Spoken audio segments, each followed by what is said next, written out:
In this Adobe Premiere Pro tutorial, we're going to learn how to export multiple sequences at once instead of exporting them one by one.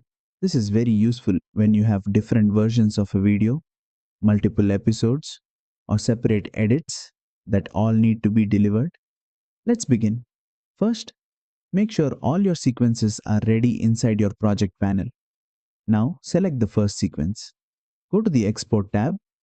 Instead of clicking Export, choose Send to Media Encoder.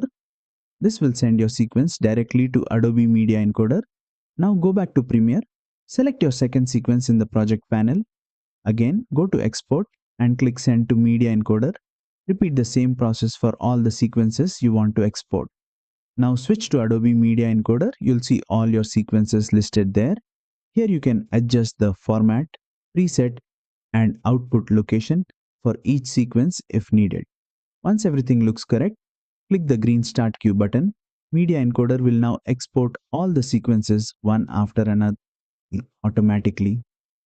This saves time and also allows you to continue editing in Premiere Pro while exports are running in the background. And that's it. You now know how to export multiple sequences at once using Adobe Media Encoder in Adobe Premiere Pro. If this tutorial helped you, don't forget to like, share, and subscribe for more Adobe Premiere Pro tutorials.